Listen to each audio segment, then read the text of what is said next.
and welcome back to the Iwar Network Tubecast. I'm your host, Alex G., your NWL Commissioner. And with me, as always, is the Iwar Commissioner, Matt Riley. How you doing tonight, Matt? I am here as always. As always. Mr. Reliable, as I call you. That's right. Tonight's topic, we're going to go over descriptions of the 4 Iwar leagues. And those leagues include the BRL, the CWL, IWL, and the Rookie League NWL.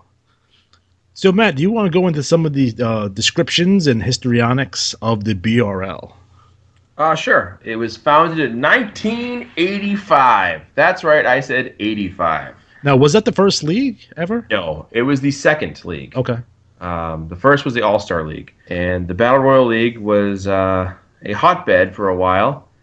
And with names like Chief Wahoo Lightfoot, Hot Shot Steve Foster, Dr. Death, and of course the Boss Magnum CC, and a lot of others. But there were some really good characters in there. I came into the BRL in 1988, 87, 88, and I've been there pretty much ever since, except for some layoffs here and there. But it's a fun place to play, and the BRL is, well, all the Iwar leagues have roster limits, but the BRL is a throwback to the creative style, and all of the Iwar leagues are kind of like that. So the BRL also offers a credit prize. That's one of the big drawers, is that if you win the BRL League Championship, depending how active the league is, you get a bigger IWA credit prize, and you can use IWA credit like cash in the IWA. All right, fantastic. Now, as a player who's currently playing in the BRL, I consider it, if not the toughest, one of the toughest leagues in the entire IWA. You have a lot of great players, lots of veterans, and it's really tough to win even a regional championship in that league. Mm-hmm. So I think it's super important that everyone maintains, strong character development and trash talk, because you're not going to win championships, at a rate that they may be used to coming out of the NWL.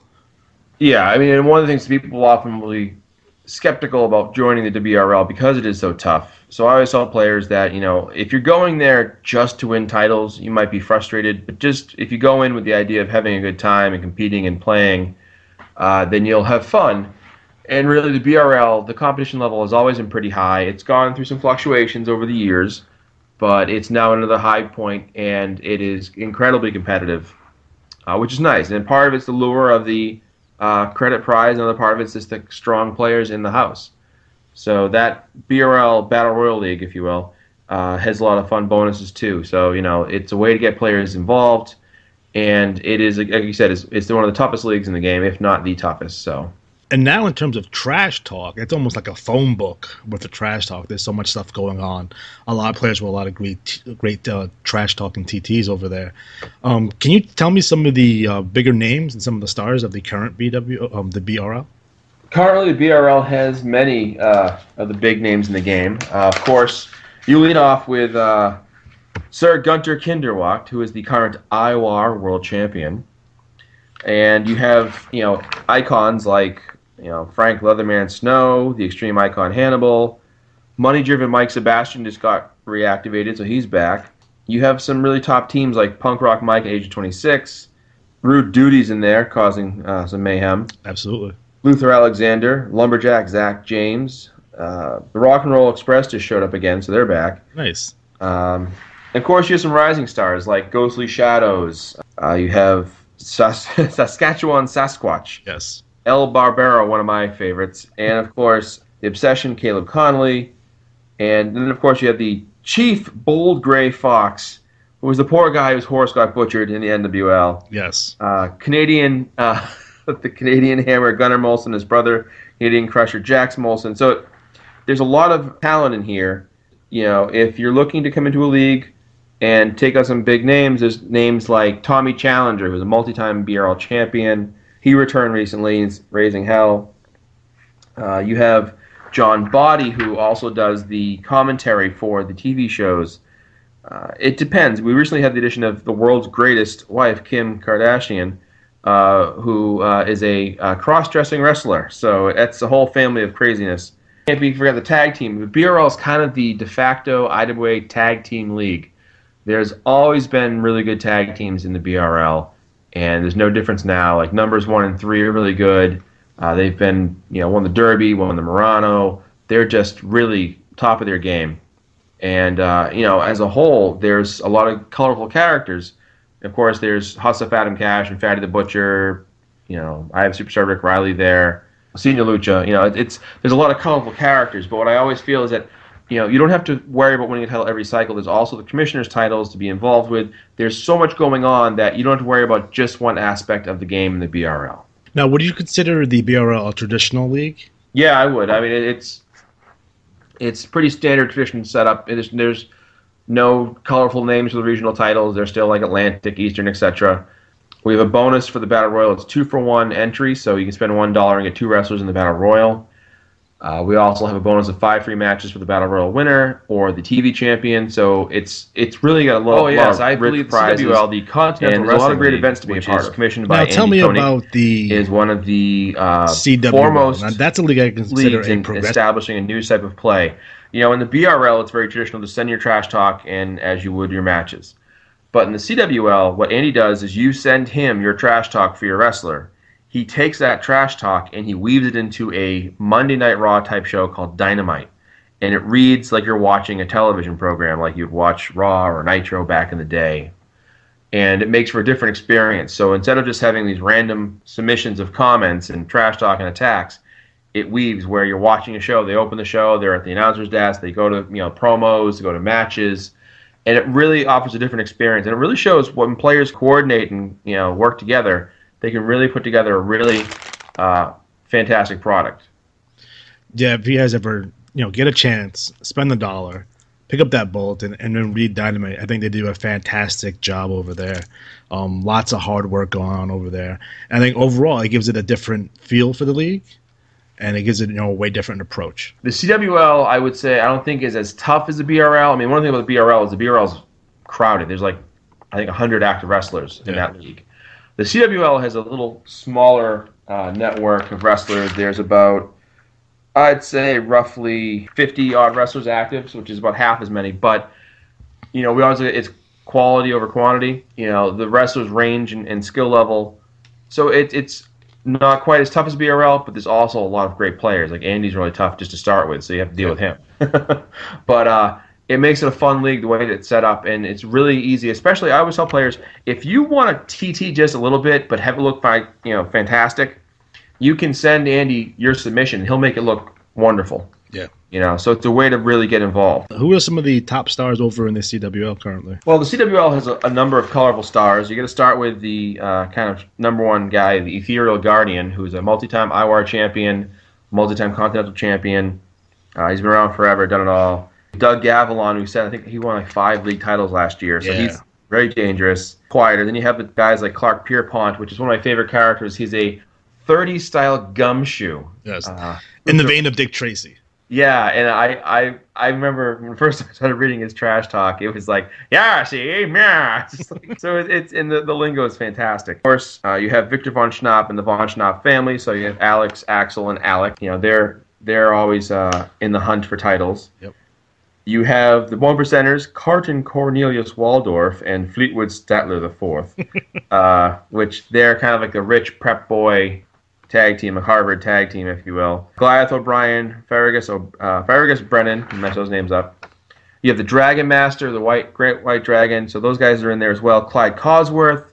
You have the Black Wrestlers Matter group, which are this trio of black wrestlers who came in and demanded equal TV time, so it's a kind of a racy gimmick. You got Harry Hoodstar, who's kind of like, I think of like a Steve Austin from the Ghetto. He's just like a very violent bad guy. And of course, there's Barry USA Stevens. Wildcard Garrett Shadowstar just arrived in town, so he's in there. You have the 2XW, 2 Extreme Wrestlers, Joseph Kemper, Mark Geen, and a couple other guys. They're really just extreme brawlers. Konig's there. He just came in recently, so he's in there as well. So you got him to talk about. Really, it's nice. There's a lot of newer faces coming in. So like Daggerbomb, the cool one, I've been there for a while. But I tell all the time, like, the CWL, the strength of the report is really dependent on the cooperation of the players.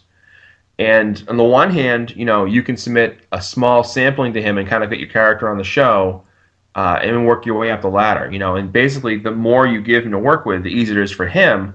But you can't just send him like 5 pages and expect him to cram it all in. So you have to kind of really be selective of what you do send him. Yeah, and guys, make sure you guys proofread everything, please. Oh yeah. Anytime you're editing somebody else's work, make sure, do us a favor, hit all the corrective spell checks. Yeah, please. So next up, we have the IWL. So tell us a little bit about the IWL. The Independent Wrestling League. My favorite league, by the way. Is it really? Yes, it is. This is where it's kind of funny, where I think the Iwar goes from the Rookie League to the BRL. You have in toughness levels. The IWL is really a tough league, but it's fun, and it's also kind of a throwback to the old IWA as well. It's very like BRL in the fact that it's driven by the players' trash talk. But what makes the IWL so much fun is there's such a good roster of players. Yeah. Like there's so many good players in there and colorful characters. When it comes to like names, when it comes to style and gimmicks. The commissioner there is James Ross, and he sets up kind of a very simple report that's driven by events. So they run a ton of tournaments. Yeah, there's always tournaments, and I'll talk about the way the championships in each league is set up at the end of this. The way he runs his events are always ongoing. There's always something to be involved with, so it makes your matches more worth watching. It really is a fun league. It's on Cycle 51. It started in about 2011 or 12, and my favorite thing about IWL is that when it first was announced, there was all this flack. It's not going to work. No one wants an old throwback league like that, and it's one of the most powerful, popular leagues in the IWA. Yeah, it's been like in the top 10 almost his whole entire life. It's just, like I said, a lot of players, a lot of NWL players. I'd suggest going to the IWL because it's a good place to get in and start really shaping your character even more and have fun. So I love the IWL. Who are some of the big name stars over in the IWL? Well, when you're going to talk big name stars in the IWL, you have to start with Luther Alexander and the Arabian Dream, Aliatari. Damn right you do. Those sons of bitches. They're the heel tag team bad guys. Luther, who runs the RX stable, generally causing mayhem. There's a lot of big names in that league, actually. Koenig is also here.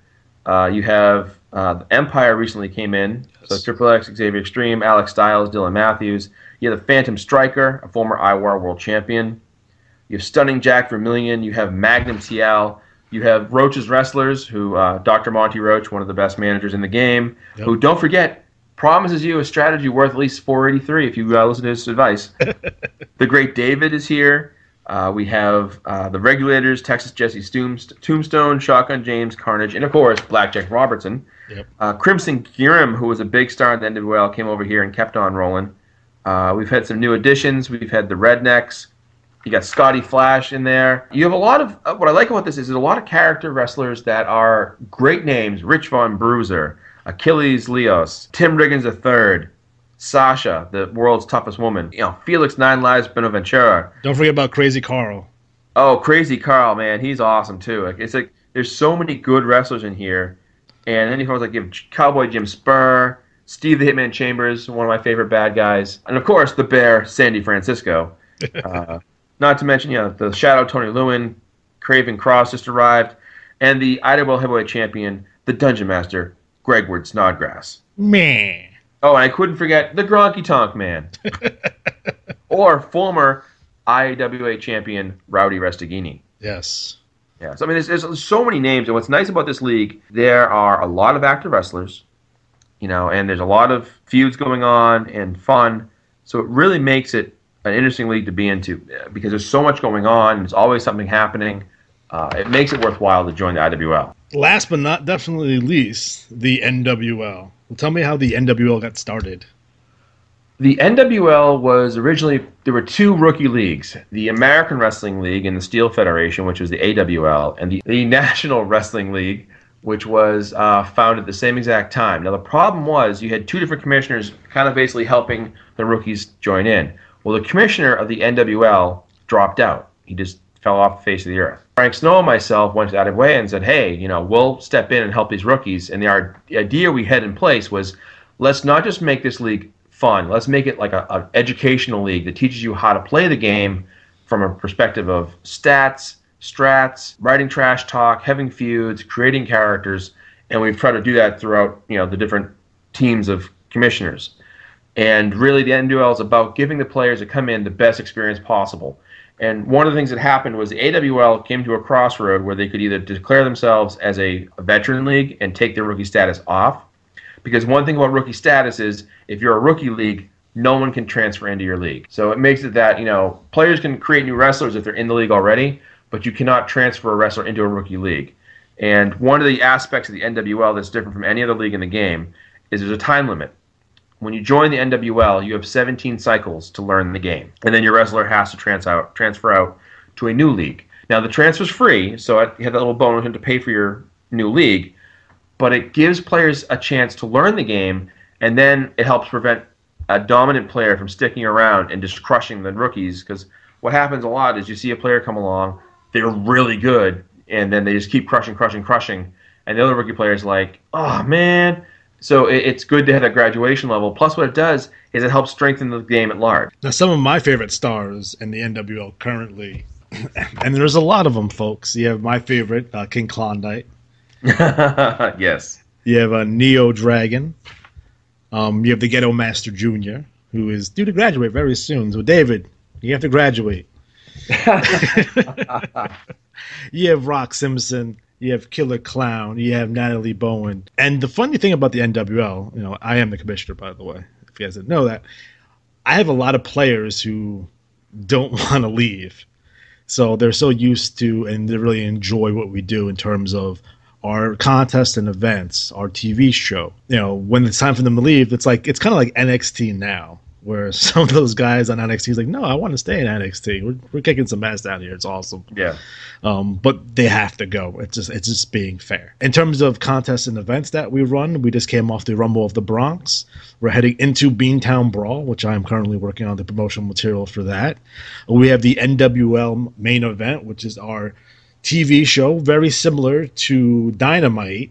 What's the big difference there is the main event is more like a WWF Superstars. It's just to showcase your wrestler. It's not necessarily made for star versus star matches or feuds for the most part. I mean, we could throw some angles in there, but I want you guys to focus on your angles and your TT, not in the main event. Basically, just let everyone know who you are.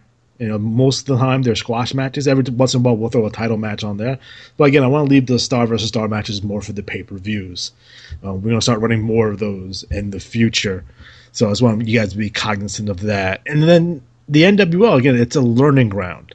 It's where you guys are not going to get crushed every month if you guys have a bad cycle in terms of strategies. It's a good way to develop your characters and your trash talk and make sure that's strong. I mean, I would put up our trash talk in NWL against any vet league's trash talk in the game. It's that good. Yeah, and you guys are very consistent. So we've had a lot of great players go into the Iwar, IWA at large. Some of our stars that were created down at the NWL, you have the Great David, you have Rude Duty, Rusty Wrestling Nini, Luther Alexander, Mike Mason. And that's just a couple of names that these guys are big stars now, and they're going to do great things going forward, and they all got their start down in the NWL. Yeah, it's a great way to measure, and one of the things if you go into the Iwar IWA Ringside newsletter, well, magazine, I guess, you'll see the page about the Willoughby Classics. One thing that we offer at other leagues don't is we have a running tournament that always features the new wrestlers. It pits new wrestlers against each other in a 4-round tournament to determine a winner, and it's just a good way to see who comes out on top. And generally speaking, the winners do pretty well. It's kind of a good barometer of who's going to do pretty well. But we've had some pretty big names over the years win that event. When I think about over the years and how far we've come as far as a league, it really is amazing to think of all the names that have come through there and gone on to bigger things on the league. So it's a fun league, and I think we try to create the best experience for the players that lets them, in a safe environment, learn the game, grow their character. All right, fantastic. So Matt, tell us about the Commissioner Championships in each league. Okay, so one fun thing about the Iwar Alliance is you have 4 different ways to win the Commissioner Championship. Now, every league has a Commissioner Championship, and in the BRL you have the Global Championships as well as the Intercontinental Championship. In the IWL you have the IWL Heavyweight Championship and the American Territories. The American Territories title. Then the NWL you have the National title, the Rising Star title. And the CWL has the Continental Championship as well as the Tandem Tag Team Championship and the Capital Championship. Now, what's fun is that as a player, when you engage in the regular title matches for your league, you send in title shots against regional champions as it were, right? But with the Commissioner Championships, they're set up a bit differently, so you have to learn how it's challenged for and how to go about getting it. So, for example, in the IWL, all the title shots are determined by winning events. So if you win a tournament, if you win a contest, you win a title shot at a certain title. And I can tell you right now, the IWL is working on a phenomenal event that's going to be really easy to get into, really easy to compete in, but it's going to be a lot of fun. In the CWL, Andy uses rankings. So what he does is you compete in matches where he designates your wrestler to take on another wrestler in the division. You might fight 2 guys a month, fair for everybody, and then he bases the rankings off of victories, quality competition, and his records. So it's a good way to work your way up the ladder. It might not be the fastest way to get the challenger title, but it's an honest way to earn the title shot. Mm-hmm. So you can win your way up the ladder. In the BRL, we use a format of a TV show that goes on for 3 cycles. So it's a best of 3 match series. So what we do is think of it almost like a baseball game. You might say, well, the Mets lead the Red Sox 3-2, and they're going into a 6th game, but the score differential is in favor of the Red Sox. So the way it works in this is the BRL is you have to submit trash talk to earn 20 points, and then you have to win your match to earn 5 points, and then however many points you win the match by, you get a bonus. So you have that over 3 cycles, so it makes it more of a fun thing you can incorporate into your trash talk and really make it more comprehensive than just 1 match, 1 cycle. Do you want to talk about the NWL title system? Absolutely. So in terms of the NWL National Championship, we run a tournament ongoing. So it's the National Invitational Tournament, or NIT. So basically what I do is I choose 8 wrestlers, and the way I pick them is mostly through trash talk, quality of opponents, win-loss records, and activity. So when I pick those wrestlers, I usually post them to the Iwar Network Facebook page, so make sure you join that. And then we basically run the matches, and then when the winner is determined, they face the national champion. What's different from our league, I think, to some of the other leagues, that we have no championship advantage, so it's just a straight up. Mm-hmm. So it occurs every 3 to 4 cycles, depending on when we run the tournaments exactly. Now, the Rising Star Championship, the winner of the Willowwick Classic gets a shot at the Rising Star Championship. So that championship is actually defended quite often because we do have a lot of new players coming in. And now the Tag Team Championship, the National Tag Team Championship, those will be determined by best of 3 series. So starting this cycle, I have chosen 2 tag teams, and I consider them real tag teams, not mongrel tag teams. And what a mongrel tag team is, it's 2 single wrestlers becoming a tag team without a tag team name, or that kind of. It's like Austin and HBK trying to go for the tag titles. I don't like that, so I like to have legit tag teams. So we're doing a best of 3 series, and the winner of that will get a shot at the National Tag Team Championships. Speaking of mongrel tag teams, again, it's me talking out of both sides of my mouth. We did run the Lethal Lottery event. So what the Lethal Lottery event was is that 2 wrestlers, picked at random, form a team, basically like the WCW Lethal Lottery. So basically I picked them out of a hat, and they formed a team, and the winner of that tournament also got a shot at the National Tag Team Championship. I just thought that was fun. I'm going to run that again at some point. So guys, we are out of time. So make sure you check us out on our next Iwar Network Tubecast coming up shortly. And I'll see